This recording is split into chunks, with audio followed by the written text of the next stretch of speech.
जय जिनेन, मैं हूं तपेश जैन। मेरे साथ में 2 बार के कांग्रेस के विधायक आदरणीय श्री स्वरूप चंद जैन जी हैं।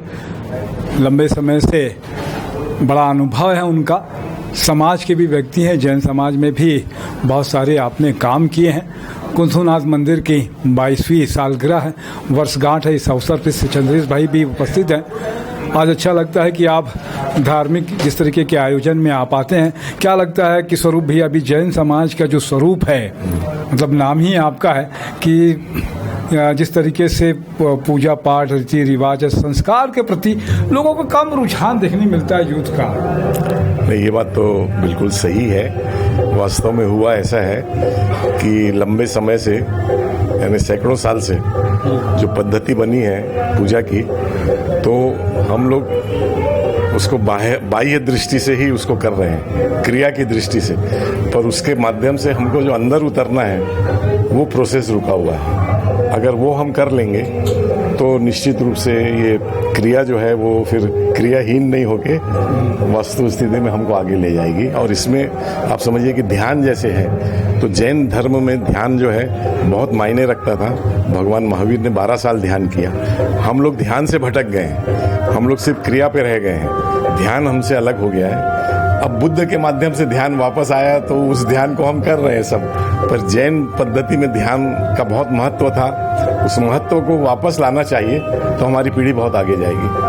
बहुत अच्छी बात कही आपने कि ध्यान हमारा जो है, भगवान महावीर स्वामी ने 12 साल ध्यान करके तभी केवल को प्राप्त किया है। तो ये बहुत अच्छी बात है। स्वरूप भैया, मैं आप थोड़ा सा आगे जाता हूँ, पीछे देखता हूँ कि कब से राजनीति शुरू की आप। 2 बार के 80 और 85 में कांग्रेस पार्टी के विधायक, लेकिन राजनीति कब से शुरुआत हुई आपकी? मैंने ना, हमारे दादाजी जो हैं वो, उनको 67 में विधानसभा की जब टिकट मिली महासमुंद की, उस वक्त मैं कॉलेज से पास होके गया था और 67 में मैंने स्कूटर पे महासमुंद कॉन्स्टिट्यूएंसी के हर गांव का दौरा किया। वहाँ से शुरुआत होती है। फिर 69 में मैं महासमुंद उपाध्यक्ष बना, क्योंकि नगर पालिका घोषित हुई और फिर उसके बाई लॉज पूरे बनाए। नगर पालिका का रहा मैं।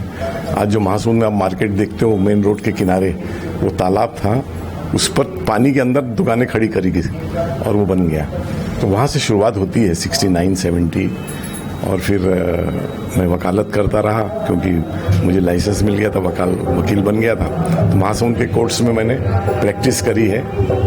फिर 75 में मेरे को वापस राजनीति में अध्यक्ष बनाया गया यूथ कांग्रेस का, पूरे जिले का।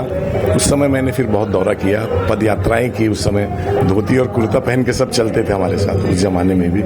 आज तो धोती कुर्ता गायब हो गया है, कहीं नहीं है। तो उस समय से शुरुआत हुई है। आप बता रहे थे कि लोगों का जो ब्लॉक कांग्रेस कमेटी का अध्यक्ष बनने का एक क्राइटेरिया जो था, जी, साक्षर बनाना लोगों को। तो उस समय यूथ कांग्रेस के 4 प्रोग्राम थे, 4 सूत्री। उसमें साक्षरता एक बड़ा प्रोग्राम था और उसको हम लोगों ने बड़े सीरियसली लिया। और हर ब्लॉक में हमने जिला कांग्रेस, यूथ कांग्रेस की तरफ से एक झोला बना के भेजा था, जिसके अंदर में स्लेट, पेंसिल, किताब सब था। और ये उसमें निर्देश था कि एक व्यक्ति को पढ़ाए और हम जब आए तो हमारे सामने उसको खड़ा करे, ऐसे नहीं कागज पर लिख दे।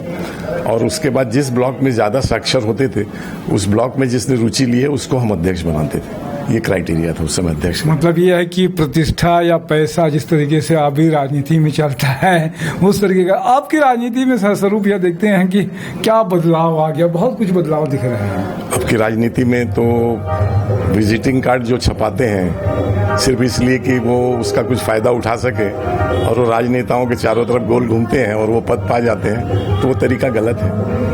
देखना ये चाहिए कि वास्तव में कौन जमीन से जुड़ा हुआ है, कौन लोगों के बीच में दुख दर्द उनका देखता है, बांटता है, उसको आगे बढ़ाना चाहिए, तभी राजनीति सही होगी। क्या लगता है कि अभी के परिवेश में नई जो पीढ़ी के लोग हैं, वो समाज में लगता है कि राजनीति के प्रति अभी आकर्षण है या सिर्फ ये पैसा कमाने वाला मामला जरिया बन गया है? नहीं, देखिए, हम लोग भी जब 80 में मैं विधायक बना और 75 से मेरे साथ जो जुड़े, तो वो भी सब बहुत यंग थे।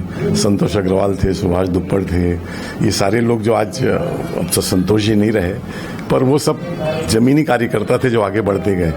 और उसमें सबसे बड़ी चीज़ ये थी कि प्रथम पात्रता का प्रथम जो सोपान था वो ये था कि ही हैज़ टू बी बिल्कुल सत्य के ऊपर और निष्ठा पे चलने वाला आदमी चाहिए, तो ही हमारे साथ चल पाता था। और उस समय इसीलिए टीम ऐसी बनी।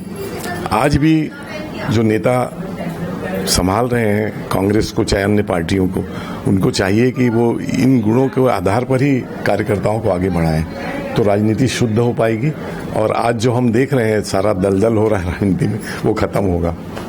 क्या कुछ कहना चाहेंगे लोगों से और प्रशंसकों से और पार्टी के लोगों से भी? अब आज देखिए रायपुर में अखबार में देखा रमेश बैस जी आए हैं। रमेश बैस जी और हमने एक साथ राजनीति शुरू की, उनको भी विधानसभा की टिकट मिली, मुझे भी मिली, हम दोनों विधायक बने एक साथ। और आप ताज्जुब करेंगे कि उस जमाने में इतना मेल मिलाप था कि उनका आधा समय तो मेरे घर पे गुजरता था। हम लोग साथ बैठते थे, साथ ही करते थे, साथ चुनाव लड़ते थे, पर कभी किसी ने ये प्रश्न नहीं किया कि वो भाजपा वाले आप कांग्रेस वाले हो, कैसे साथ हैं, क्योंकि अपने अपने हिसाब से सब चलते थे और एक सौहार्द था। तो वही सौहार्द वापस लाने की आवश्यकता है। आज बहुत ज़्यादा वातावरण जो है वो एक दूसरे के प्रति वैमनस्य का हो गया है। राजनीति में वैमनस्य काम नहीं आती है। राजनीति अभी में तो पार्टी में ही लोग एक दूसरे की टांग खींचते हैं। हाँ, मतलब बिल्कुल। पार्टी के लोग ही टांग खींच रहे हैं। पर ये अच्छा संकेत नहीं है राज्य अपने जनता के लिए।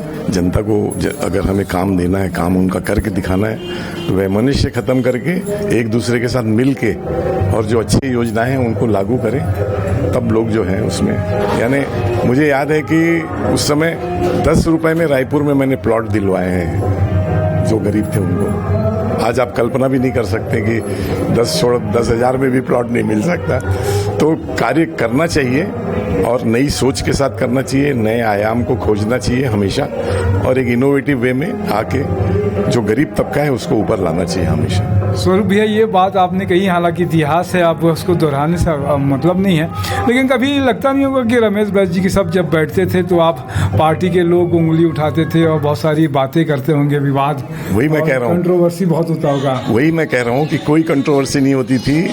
वास्तव में जिस दिन उनकी गिनती होती थी लोकसभा की, उस दिन भर हम लोग घर पे हमारे बैठे रहते थे, वहां से काउंटिंग आती रहती थी। सबको पता होता था कि वो यहाँ बैठे हैं, हम लोग साथ हैं।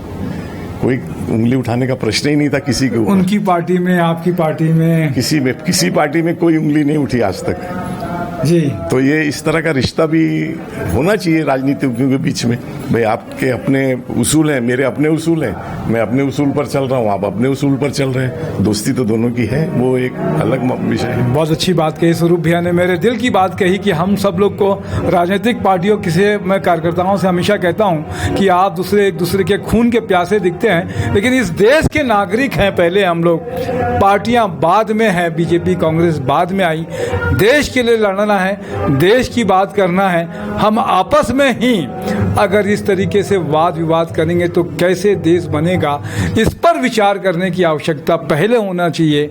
पार्टियां अपनी जगह में हैं, प्रतिबद्धता अपनी जगह में है, विचारधारा भगवान महावीर स्वामी का थ्योरी है, अनेकांतवाद कहीं गलत नहीं है। आप भी सही हो सकते हैं, वो भी सही हो सकता है, ये एक बड़ी थ्योरी है।